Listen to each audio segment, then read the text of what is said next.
Good evening and welcome to the regular business meeting of the Board of Education for the Harrison Central School District.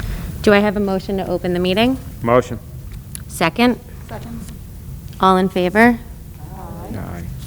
Michelle, would you please do a roll call? Kelly Mobley-Megan. Kelly Kosak. Here. Dennis DiLorenzo. Here. Maureen Easton. Here. Dr. Lucia. Here. Robert C. Sullivan Jr. Lindy Wolfner. Here. Please note the fire exit to my meeting to the right.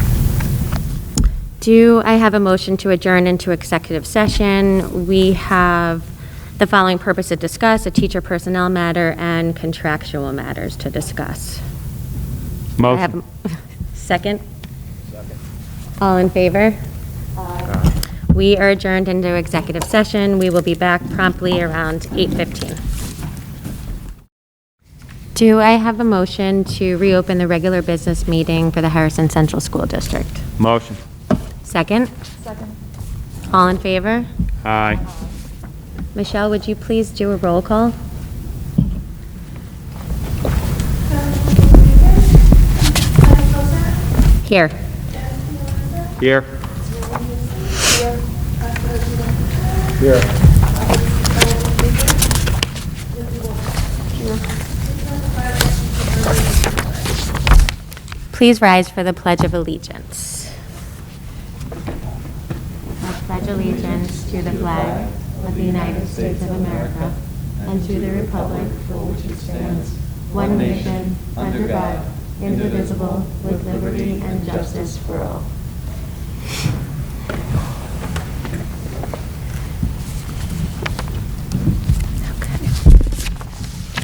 Do I have a motion to accept the minutes from the September 1st, 2021 Board of Ed meeting? Motion. Second? Questions or comments? All in favor? Aye.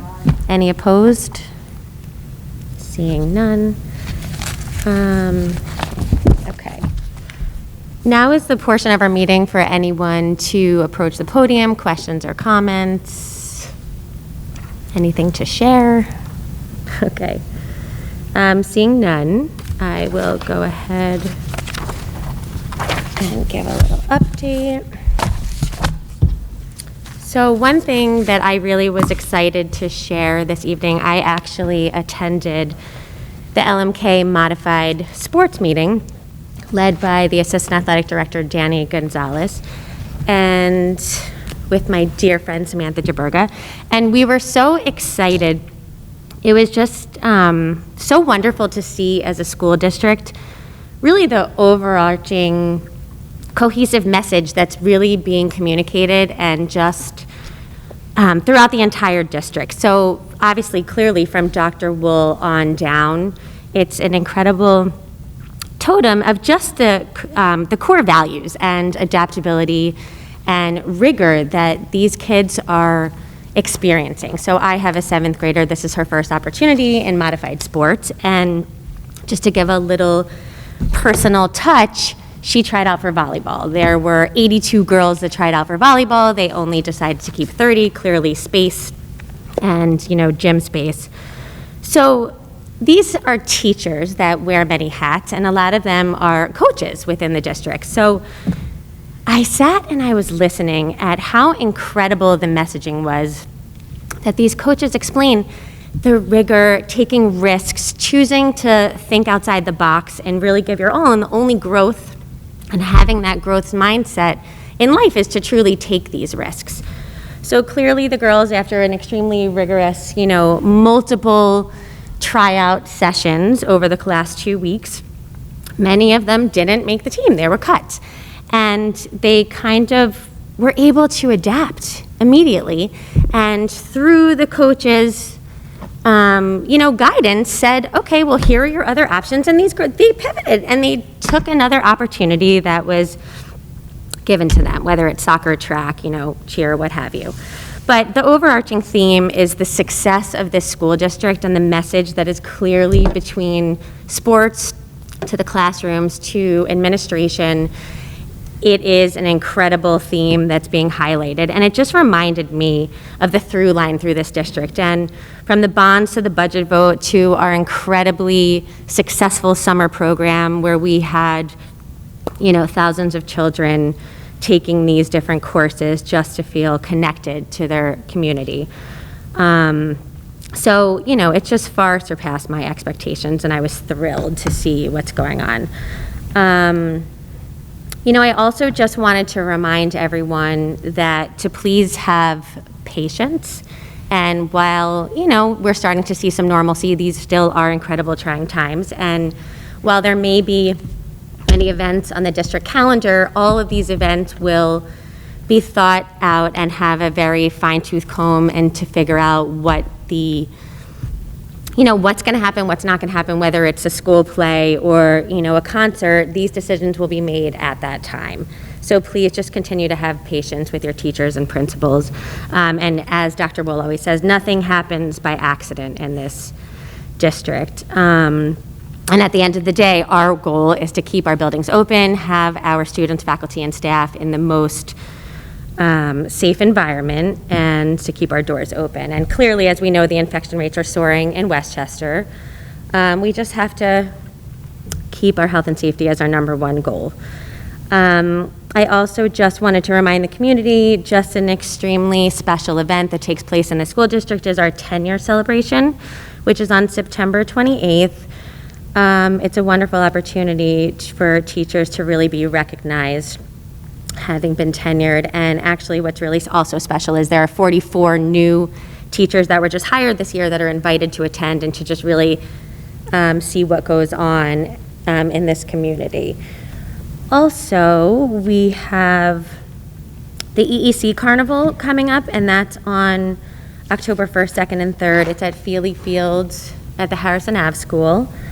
Everything is listed on the district website, but basically on October 1st, it's open from 6 to 10, the 2nd from 1 to 10 p.m., and on October 3rd from 1 to 5 p.m. And for those that are not aware, it's to benefit the Elementary Enrichment Committee. And also to highlight that the Rye Harrison football game is also coming up on October 2nd at 3:30 p.m. It's always a huge event. Very exciting, and that's at the high school.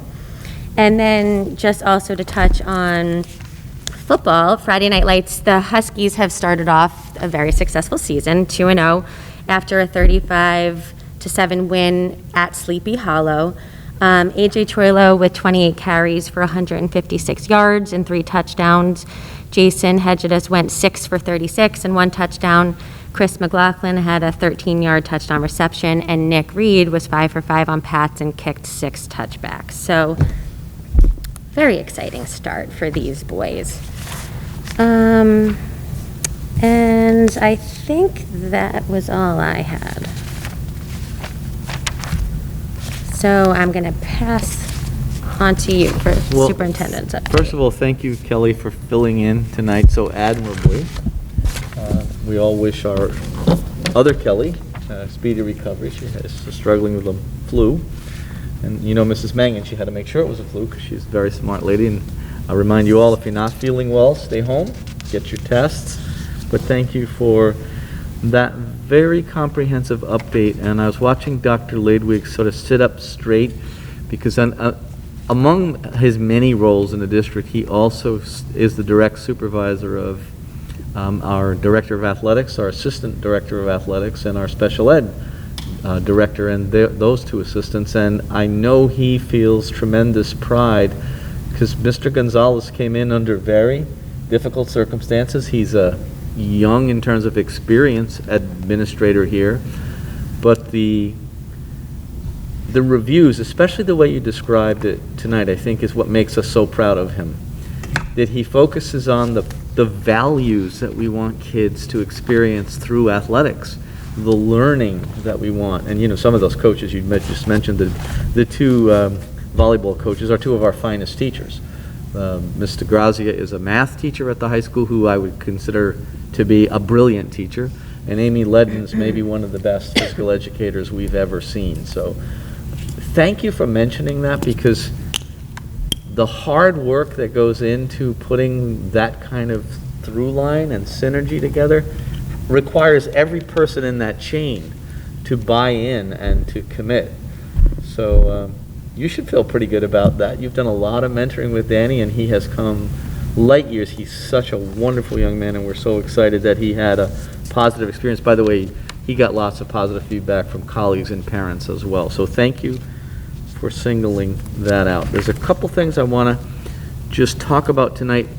Dr. Ladwig and I are going to go through some, I think, pretty important components of the COVID rules / changes.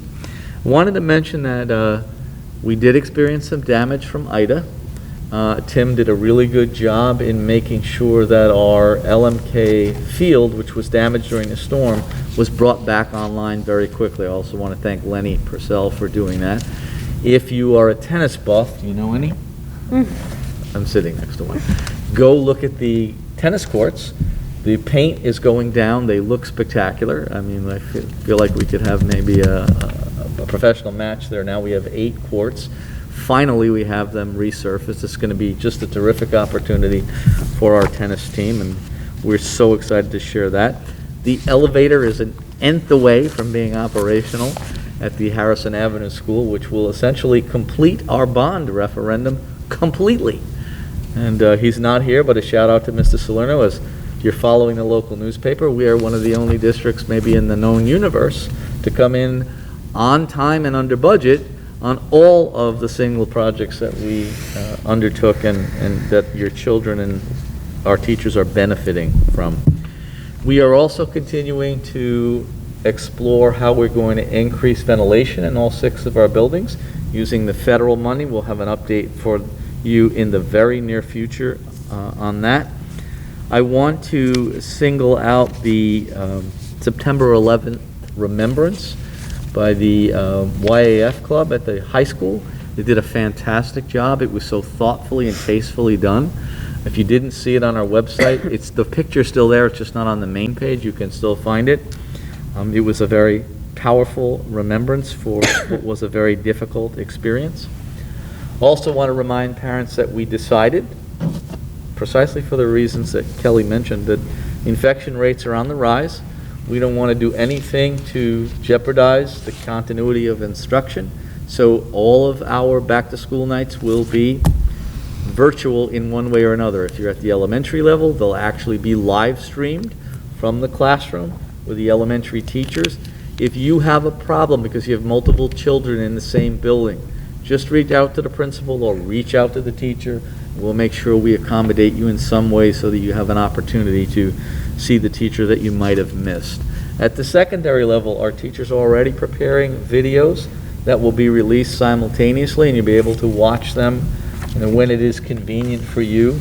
They've been given meticulous instruction about how to structure these, so you're going to hear the same basic themes from all of them. So we look forward to that, and I think it'll work quite well. You mentioned our upcoming carnival.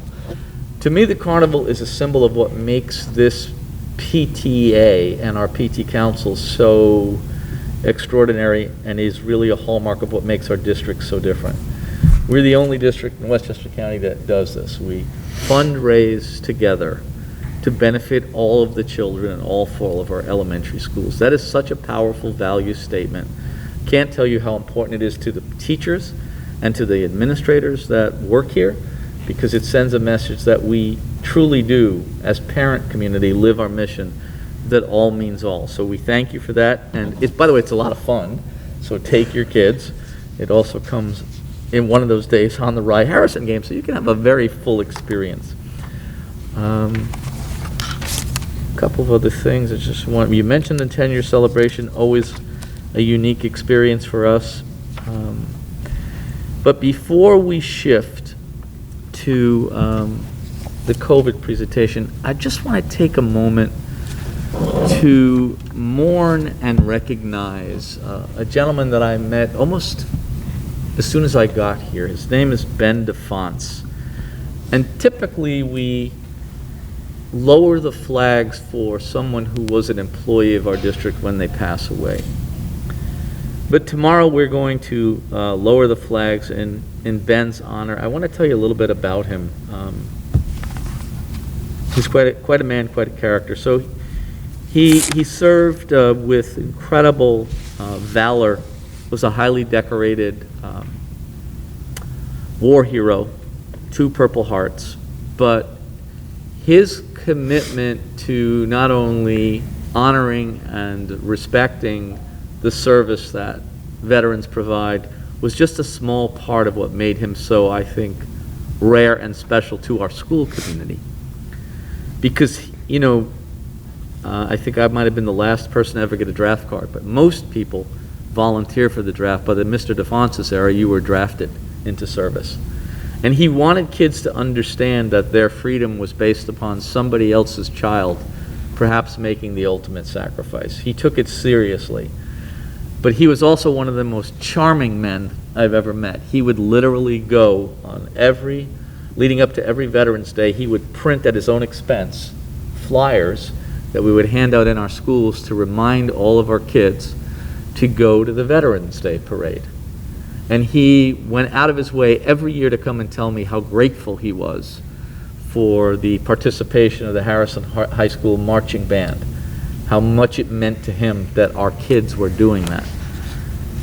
But I'll close with this, because the other part of him that was so interesting was many years ago, Mr. Bream had the rare opportunity. He put our kids into a competition, and they were selected to represent New York State in a memorial in Hawaii to commemorate the tragedy at Pearl Harbor.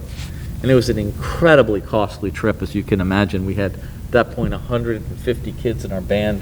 We actually had to have a separate plane just for the equipment. And he organized every Veterans Association in Westchester County to donate for our kids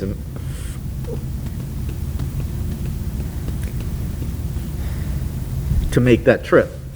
Many of them who would not have otherwise been able to go at all. And so those kinds of lessons that kids learn from that level of giving sear onto their hearts, just like it seared onto mine. He didn't have to do it, but he thought it was so important for them to remember. And he brought a speaker to our meeting, and the kids were, as I was, in tears. The man was in his late 80s, but he was actually at Pearl Harbor. And he looked at this innocent group of boys and girls that were about to go and visit this place. And our band did a magnificent job. They marched in the parade. They were flown out and actually performed on the monument, which is in the water. But this 18-year-old man, who was now 88 at the time he was telling the story, said to our kids, "I remember that day as if it were yesterday. I was 18 years old, and I was a big Yankee fan.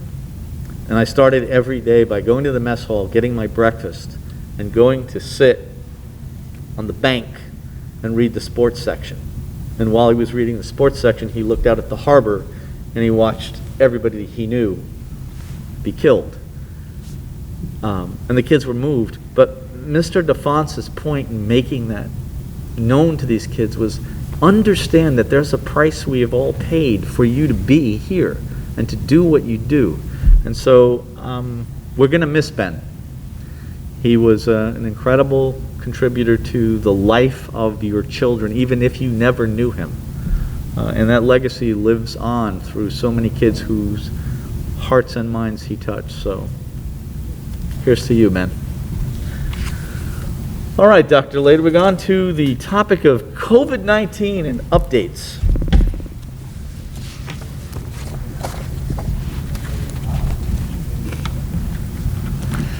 Okay. So I don't even know where to begin. I know there's so much to cover, but we have made some pretty substantial adjustments, changes to things that are significant, and I know that you want to highlight them. Shall I start right there? Sure, yeah, I think it's helpful, thanks Dr. Wool, to just begin by reminding everyone, and Ms. Kozak, I want to thank you for just referencing these two big ideas in your comments as well. All the decisions that we make, all of the protocols that we put in place, all the difficult choices that we have to make in informing parents about quarantines and other things that are difficult messages to deliver, they all stem from these two goals. And we're unwavering in these, and we have been since the beginning of the pandemic. All of our decisions stem from trying to accomplish these things, ensuring health and safety for everyone, and keeping school open for in-person instruction every day. And so we're really purposeful about revisiting those goals as the touchstone for how and why it is we do what we do. Just as a reminder, many of the mitigation strategies that we have, which are in the direct service of those goals, and I won't spend a lot of time on this slide because this by now is, I think, very familiar. Pretty well known, isn't it? Yeah, we've been living this now for some time, but we periodically will tweak, or I should say add to, or in other ways refine our approach to these mitigation strategies as we learn more, as the technology gets better, as the science improves and gets clearer for us. So we're constantly returning to these strategies, reinforcing them, adjusting them, adapting them to the needs in the moment. To share some current data with the community, and I should mention we're going to resume sending the community the weekly updates that let people know where we are and tracking the presence of COVID in our schools. We think that's important information for the community to be aware of. This gives a snapshot since our opening of school. We've had 8 students test positive. We've had 9 faculty or staff members test positive, so 17 positive cases altogether. And largely, our mitigation efforts and adherence to the guidance has really helped us to minimize the number of students and staff that have needed to quarantine. So in the case of students, we've had 35. I'll point out 29 of those quarantines, though, were from a single bus. And we'll say more about why buses are challenging for us and challenging as it relates to quarantine. Were it not for that one particular case and the bus exposure, we would have only had to quarantine 6 students of those remaining 16 cases. And I'll just pause you there, Brian. First of all, I think you're absolutely right. And Kelly, you referenced the rising infection rates. We don't want people to become complacent or to not follow good guidance. Please keep your kids home if you're not sure, or if they're awaiting the results of a test, don't send them assuming that they're going to be negative, because that creates a tremendous burden on the contact tracing component of the work that has to happen by the principal and Dr. Ladwig. And the other thing I want to say to you is, when we get into the more particulars about the busing, we, Harrison Central School District, particularly Brian and myself, we've been in regular contact with Westchester County Department of Health, trying to help them understand why some of their rules are not helpful and don't make good sense. But one last data point I'll share that's not on the screen. It's always helpful context, and we monitor this as well. There's 74 active cases in the town of Harrison right now. That's a lot. That's not specific to the schools, of course. It's the entire town, but it's the context in which we live. And it's important to constantly, I think, remember that the variants are here, they're active, they're even more contagious than what we were facing last spring. And that makes, to your point, Dr. Will, the diligence and being really attentive to not sending your child to school if they're not feeling well, and all the other precautions that we take. And we'll highlight some of those in the course of this brief. And is your plan, Brian, to do it once a week, or have you not decided? Will it be once a week or Yeah, we'll send that once a week. We'll do it Fridays as a summary of the week, starting this Friday. Great. Yep. So some updates on the quarantine requirements. These have evolved to some extent. Many of them are quite familiar, but we've highlighted where we think they're meaningful to either reinforce a message or to underscore a subtle change. So the first one is important, and it's one of the great benefits to having kids consistently and properly masked in school. And the county has made very clear in a way that's consistent with the CDC guidance that as long as students are 3 feet apart, consistently and properly wearing their masks indoors, then they don't have to quarantine following exposure. And that alone has been one of the most significant reasons we've been able to keep kids in school, because we really faithfully adhere to the 3-foot distance requirement, and teachers and other staff are always reinforcing the mask wearing, which is important. The second bullet's important to highlight too. When students are not wearing their masks, and there are times during the day where that's the case, when they're at lunch, obviously they have to eat and drink, they can't have their mask, or when they're outside at recess, then the standard in that case is 6 feet or more for more than 15 minutes in a 24-hour period of time. So even when kids are outside or at recess, we're making sure that they maintain 6 feet, and we're contact tracing in those settings as well at that 6-foot standard when masks can't be worn on a consistent basis. The third bullet speaks to transportation, school buses, and this is a new piece of guidance from the Westchester County Department of Health.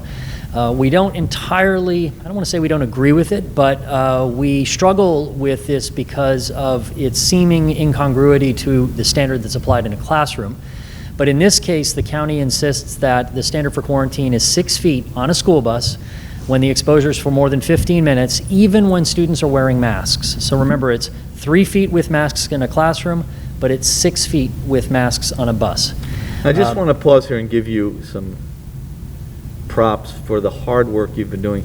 This is a very confounding problem, right? We have video surveillance on all of our buses, but because the kids are adhering to the rules and wearing the masks, and as Mr. Puccio pointed out to me, the seats are high, sometimes you can't even see the kids, it is difficult to know which kids actually fall within that 6-foot frame.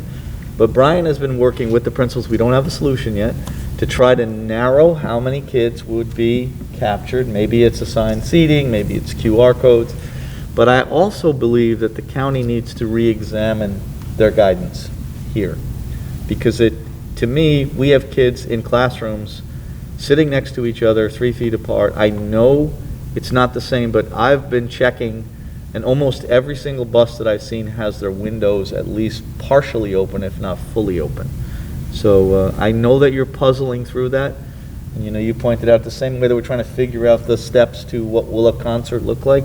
This is a piece of the puzzle. As you go back to Brian's other observation, if those 29 kids hadn't been quarantined, our number would be really low. So. And just to be clear, to reiterate in case it wasn't, these are not our rules. We're not choosing to make this up. This is the Westchester County Department of Health guidance that we're obliged to follow. Exactly So- right. That's right. And in regard to the process, just to make that a little bit more explicit for families, when we get notified of a positive case, we start a process to try to identify who may have had close contact based on the relevant standard we have to apply. Then we'll contact the county and we'll share all the information that we have. Sometimes we provide them with video and they'll look at the video. Sometimes we'll be sharing case definition profiles with them about who met case definition at different times. And out of all of that, then they'll do a pretty precise job of telling us exactly who needs to quarantine. So to clarify for parents, we deliver the message, but we are not actually the authority that issues a quarantine order. That comes from the Department of Health. And so we do work in close partnership with them, but they have the authority to make that determination.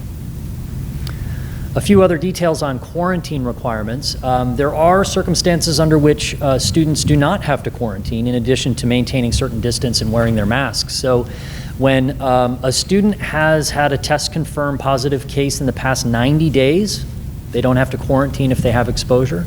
Similarly, if they've been fully vaccinated, so that means 2 weeks past the second dose of the Pfizer vaccine for kids, because that's the vaccine available to them, they don't need to quarantine in the event of contact or with a positive case. That's a really important detail to share. We've sent out a survey to parents soliciting from them their child's vaccination status, and the reason we're doing that is for this very reason. I was able to actually exclude 5 more students from the quarantine that had to happen from that incident, that exposure yesterday at LMK on the bus, because we had the record that those children were fully vaccinated. So if parents haven't responded to that survey, we're going to send it out again. As of today, we have 1,132 responses, and we have about 3,600 students in the district. And we would like to get that number, instead of being a third response rate, we'd like it to be very near 100%, so if not 100%. So we'll keep pressing for that goal. I'll also share that when students need to quarantine and are symptomatic, their siblings do not need to quarantine because the siblings are considered contacts of contacts. And it's really important to distinguish here between a quarantine and an isolation. If you're isolating, it's because you've tested positive. And if you're a sibling that's had contact with that positive sibling, that positive student, and you're not vaccinated, then that sibling, of course, has to quarantine. But if a student is quarantining, they've had their own exposure, they're in quarantine, the siblings of that student who's in quarantine do not need to quarantine. They're considered contacts of contacts. That's a very important and helpful clarification, because I know there was some confusion on social media about that very thing. So I hope that that's helpful to everybody. We also get the question that's addressed in the third bullet quite frequently, which is if a student is advised they have to quarantine, can they test out of quarantine? Can they go get a negative test and be released from quarantine early? And I wish I could say yes to that question, but that is not the guidance and it's not what we're permitted to do. So if a student is in quarantine, there's not the option to test out with a negative COVID test, unfortunately. So, a question we get, the nurses get this question quite frequently, so we thought we'd try to highlight it here. What if my child's not feeling well? What do I do? What should I do? And there's three things. Every morning, well, first, keep your child home from school. Like, that's the first and most obvious, because when your child is at school and they're symptomatic, then obviously other students are at risk of exposure. The second thing is we ask you to fill out that symptom reporting form. So every parent gets an email every morning reminding them, and if their child is experiencing any symptoms, don't send them to school. Click here, fill out the symptom reporting form. It provides confidential information to the school nurse so that she can then follow up directly with the parent. That's a really helpful step. And the final step, number 3, consult with your doctor to see if COVID testing is advised. We rely on medical professionals to make that determination. So if a child is symptomatic and they're at home, we expect a parent to consult with a doctor, find out, is a test required or is it not? Get that in writing from the doctor, and then that will help us to determine how quickly they can come back. I think the symptoms at this point are quite well familiar to many parents, but I will caution parents not to assume that a familiar allergy may just be a familiar allergy and not a symptom of COVID. We've had actually several cases where I could cite this chapter and verse. Somebody experiences allergies, they have a stuffy nose, maybe they're a little bit of a sore throat, they think it's the seasonal allergy, they, lo and behold, test positive for COVID. So we always want to exercise caution, pay attention to those symptoms, keep your kids home, and talk to your doctor about whether or not COVID testing is required. I'm just going to reiterate, Brian, to what I said at the earlier point. If your child is being tested for COVID, do not send them to school while you're waiting for that test result. Even if they have no symptoms, don't send them to school until you have the negative result, because if you do, all of the contact tracing extends even further and affects far more kids. So please be mindful that we know you want your kids in school, but just wait it out.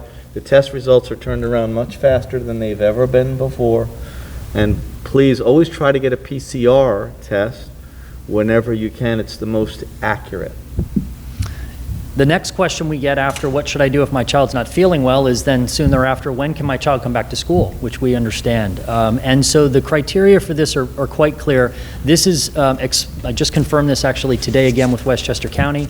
This is also on our website. So the conditions are listed here. So student symptoms have to be improving, not fully resolved necessarily, but improving, and they have to be fever-free without the use of any fever-reducing medications for at least 24 hours. Right? So fever-free for at least 24 hours, symptoms improving, and they need a doctor's note indicating that they don't require a COVID test if that's the case, or they need a negative COVID test, right? And it does need to be a PCR test. We can't accept a rapid antigen test for diagnostic purposes. It has to be a PCR test to confirm whether or not the child is positive or negative. And nurses are very well versed in these criteria, and they will share them again and explain them to parents, but it's helpful when everybody understands what the conditions are when students can return. We also get the question addressed by the last bullet here, which is, what about siblings when a child has been referred for a test, right? So a child goes home, a third grader goes home, and they're not feeling well, and the doctor says, let's get them tested. At the moment a doctor says, let's get that child tested, then the siblings of that child also need to go home. Now, we don't send the child home at the first presentation of symptoms because we want that doctor to make a determination. Is testing required? Doctor may determine testing isn't required in this case. Fine, we don't need to interrupt the education of the siblings. But once a doctor says there's enough evidence to warrant a COVID test, then the siblings of that child need to go home as well. And that's a precaution to make sure that in the event of a positive case, we don't have exposure continuing in the school. Okay. Then that leads to the next question. When can students participate in virtual learning? And this comes up, and it comes up as a very immediate, sudden question for parents that are dealing with a child that has to be in the unfortunate situation of quarantining. And there are really 4 situations in which a student may participate in virtual learning. The first is they're subject to quarantine due to COVID exposure. So they're not vaccinated. For whatever reason, they've had an exposure that requires them to quarantine for that 10 days. During that period of time, we will allow them to participate in virtual learning. The second scenario is when a student and or their siblings are at home awaiting a PCR test result and they're asymptomatic. So you might say, well, why would they be awaiting a PCR test result and be asymptomatic? Well, it can happen that somebody goes home with 1 or 2 symptoms, sees the doctor says, you need to get tested. They're at home for 2-3 days waiting for the results. They start to feel better, but they still have to stay home awaiting those results. And the siblings, of course, have to be home awaiting those results as well. As long as they're awaiting a test result and they're asymptomatic, we allow them to participate in virtual learning. The third scenario is similar to that. A student who's now tested positive is in isolation for the 10-day period, but maybe starts to feel better after a couple of days and is able to resume learning, but they have to fulfill the 10 days of isolation. We allow that student also to participate in virtual learning. And finally, a student who may be immunocompromised and for whom in-person instruction or learning presents a medical risk that outweighs the benefits of in-person instruction. So thankfully, these are very rare cases, but where there's a situation where a child has a serious medical issue or is immunocompromised, they can contact their school nurse, and there's a process to get some doctor documentation, and that's reviewed and approved by our school district physician. So we very much want to make sure that learning continues for kids who are in the unfortunate situation of being stuck home, provided that they're well enough to participate in virtual learning.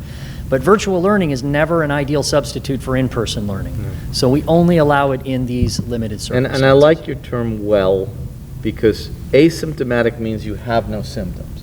Do not force your kids to get out of bed when they're not feeling well and participate in virtual learning, because you may end up actually making them sicker.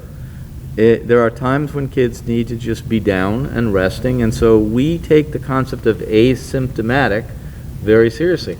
We actually apply it to our teachers who fall into this category as well. Mm-hmm. We don't want a teacher teaching virtually if they're not feeling up to it. So please take this very seriously. If your child is well enough, then they should participate. If not, let them rest. So one of the important mitigation strategies that we referenced earlier is COVID testing. And everyone will recall we had a COVID testing program in place last spring. We tested 2,000 students and staff. This year we're going to be implementing a different kind of COVID testing, and it's taken a little bit more time to get off the ground. It's through a partnership with Westchester County and Mount Sinai Hospital. But this will involve PCR saliva tests for asymptomatic screening.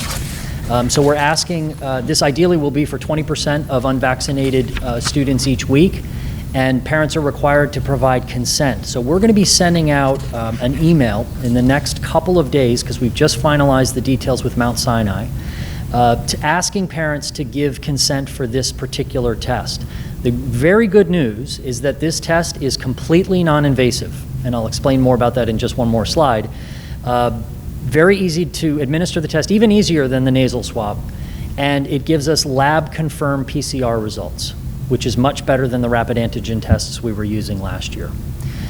We hope to begin all of this the first week of October. We think we'll have everything ready. I know that's just now barely 2 weeks away, but we're confident that we'll have that in place.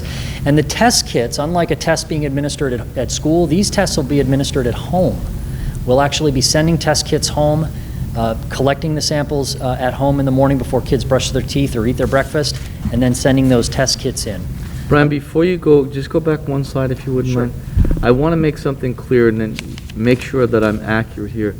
So many parents have already given consent for testing, but Mount Sinai is actually requiring consent again to participate in this test. So I want to make it clear to everybody, you're going to get a new consent form. Even if you consented prior, we need you to consent again. Not because it's invasive, but this is the hospital's way of assuring themselves that you are permitting your child to participate. So don't assume that because you said yes once, we forgot. We didn't. This is another step we have to take in the process. And as Brian said, this is going to be so much simpler for families to do. Yeah, and just to give you a sense of how this will work. So each student that's identified for a test in a particular week will get a test kit. We'll send it home with the child in the backpack. We'll also communicate with the parents to expect it.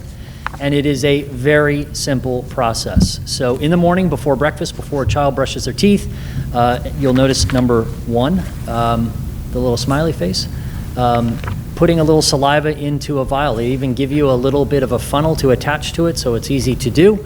Number 2, you just have to make sure you provide just enough, and there's a line on the collection tube to make sure you're giving enough of a sample. Number 3, you just seal everything up. Number 4, put it back in the bag, send it into school. We'll scan it into our system, and the courier will come and pick it up, and it'll go to the lab for results. Those results will be reported back to parents within 24 to 48 hours directly from Mount Sinai. We're confident it's going to give us an even better and more reliable set of results than we had with the rapid antigen test. But the technology is advancing, and our ability to do this at scale is obviously improving quite a bit. We'll be sending out more of these instruction sheets as well. We're even thinking of doing a video like we did last year, just so that people can see what it looks and feels like, because what we really want is for people to feel really comfortable giving us consent, so that we can increase the number of students available to participate. Thank you, Brian. And just to say out loud, our 2 asks tonight are: make sure that you submit your child's vaccination status to us. Even if they're elementary age kids, let us know that they're not vaccinated. That's fine. We still want to have that data. And secondarily, stay tuned for an email from Brian pretty soon that will ask for additional consent to allow your child to participate in this new testing. Good, and this is the last slide, just to mention our efforts toward vaccination. The single best and most reliable strategy for mitigating the spread of COVID-19 is to ensure that everyone is vaccinated. The science is really clear on that, and with over 450 million doses given in this country alone, the science is really compelling that it's not only safe, but it's highly effective for the individual, but broadly then for the community as well. So there's a number of initiatives underway. We've reached very productive agreements with all 4 of our bargaining groups to require COVID vaccinations for all faculty and staff. We're in the process of collecting that information now, and we keep it confidential, obviously, because it's health information for the employee, and that will help to ensure that all of our faculty and staff are as safe as they can be. We're also, as Dr. Will just said, encouraging parents to complete the vaccine survey and to provide their child's vaccination status, because that will help us in the event of contact tracing. And finally, we've been hosting COVID vaccine clinics. As I think most people know, we had one a couple weeks ago. We're offering another one on Friday, October 1st. This is going to be for not only the people that are getting their second dose, having received their first dose 2 weeks ago at LMK, but I'm working with the county to make sure that the October event can also accommodate people that are still looking for their first dose. So it will continue to provide the opportunity. And you'll send a reminder notice out about that? Of course, yep. Yeah. We'll be sending a reminder notice to folks about that.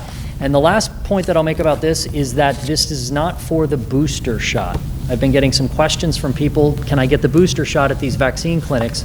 Unfortunately, right now the answer is no. The FDA has approved the booster shot for people that are over 65 or who are immunocompromised, but it's not widely available yet.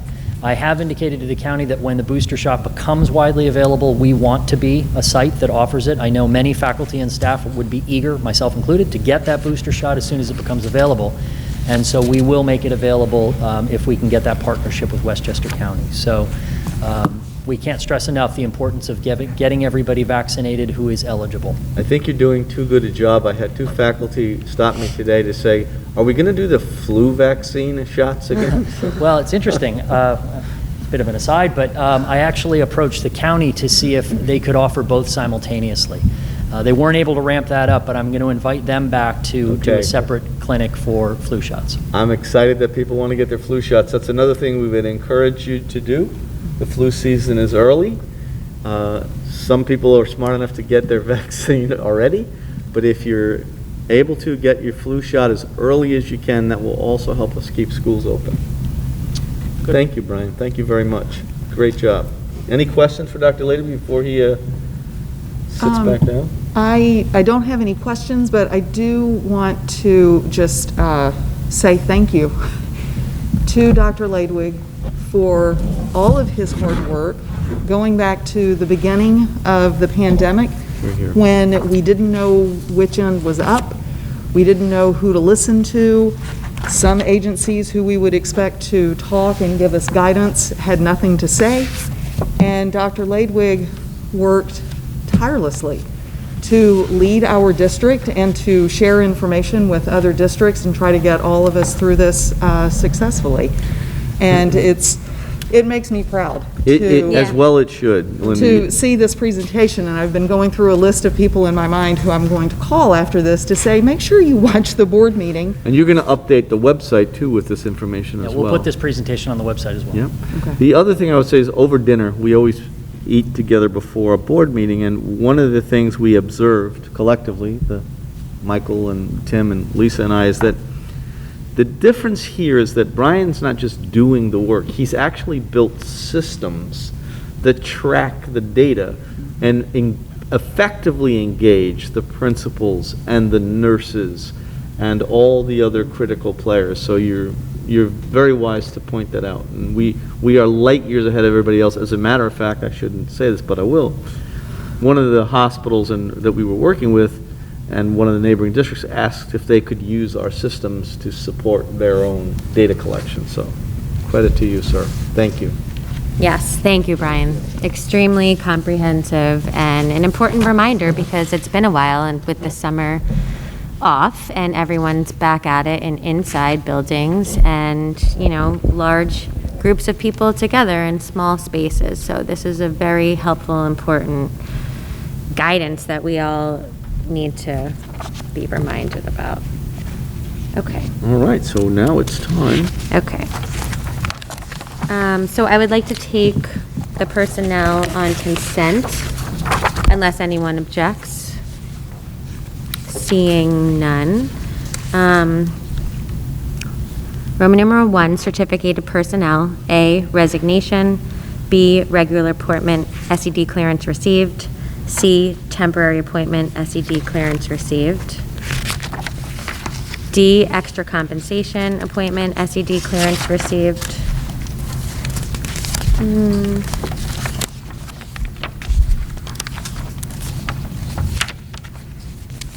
Lots of names. Okay, E, request for leave of absence. F, change of status. Roman numeral 2, non-certificated personnel. A, resignation for the purpose of retirement. B, resignation. C, regular appointment, SED clearance received. D, regular appointment, SED clearance received. E, provisional appointment, SED clearance received. F, temporary appointment, SED clearance received. G, temporary appointment, SED clearance submitted. H, extra compensation appointment, SED clearance received. Roman numeral 1, request for leave of absence. Oh, no, that's I. Just kidding. I, request for leave of absence. J, change of status. Roman numeral 3, other. A, acknowledgement of student teacher. B, contracted services provider. Okay. I have a couple of comments, if you don't mind, before you approve the. First, I want to just note something, but I have a question for you.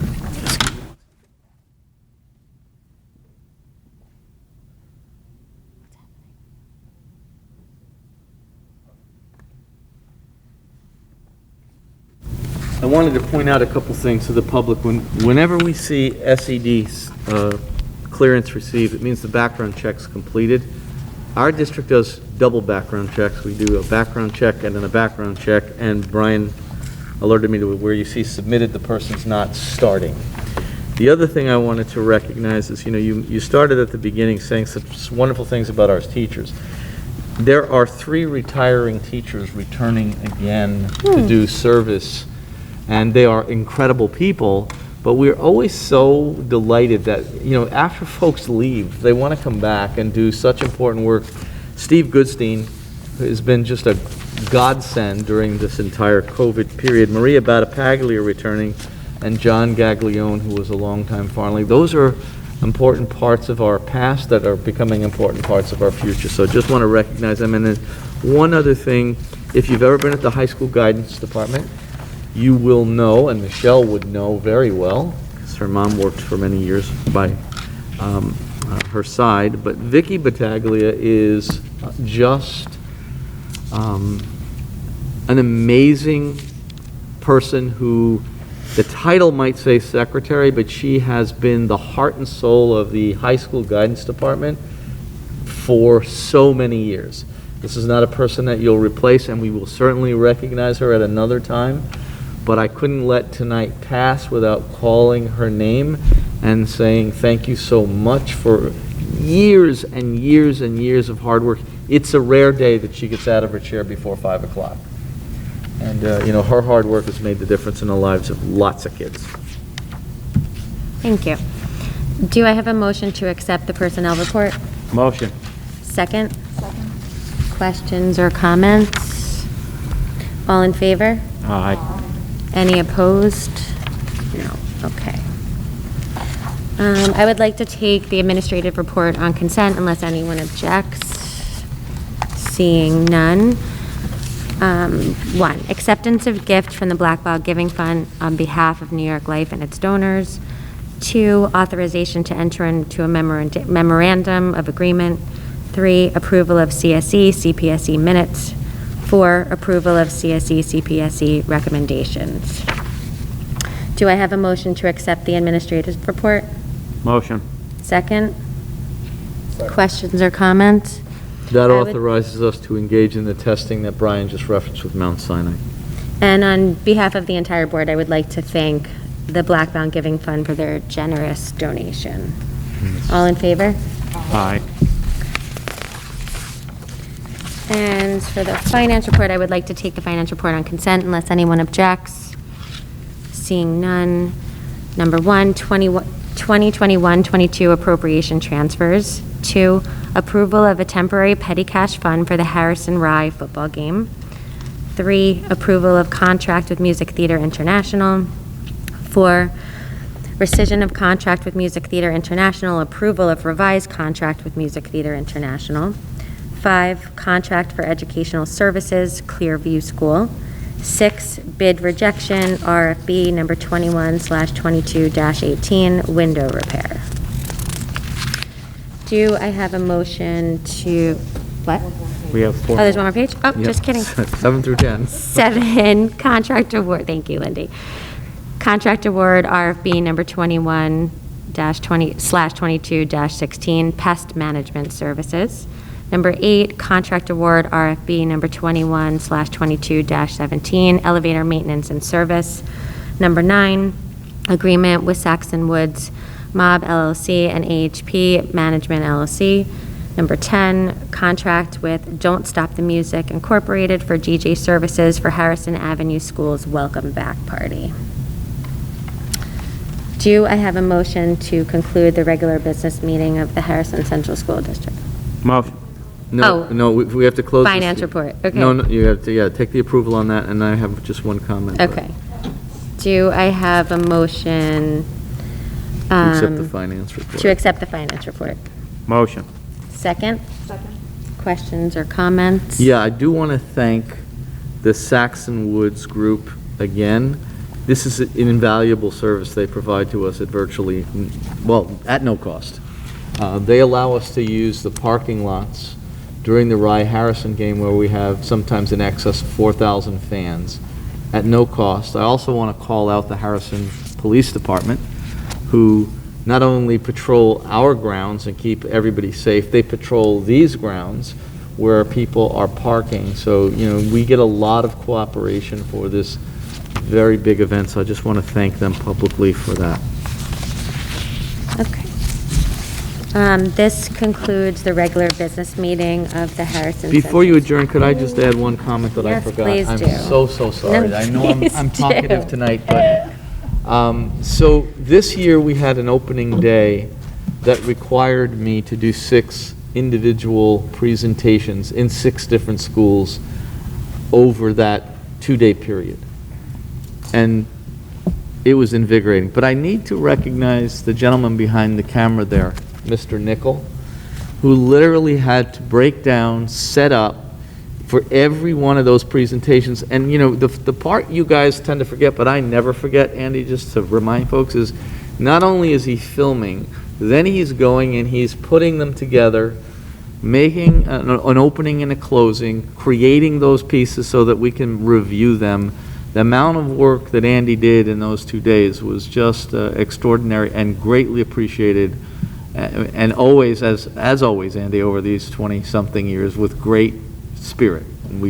I And- certainly appreciate it, I know yes. everybody else does. And might I add, always with a friendly smile, Always. welcoming smile.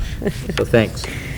Okay, so Now go. with that, this concludes the regular business meeting of the Harrison Central School District. Our next meeting of the Board of Ed will be on October 6th, 2021, 7 PM, right here in the Lewis M. Klein Auditorium.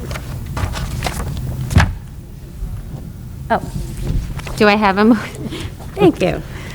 Do I have a motion to close the regular business meeting of the Harrison Central School District? Motion. Second? Second. Questions or comments? Thank you very much, Acting President Kozak. And good night. Good night. All in favor? All in favor? There you go. Aye. Teamwork. Teamwork. Have a good night, everybody. Good night.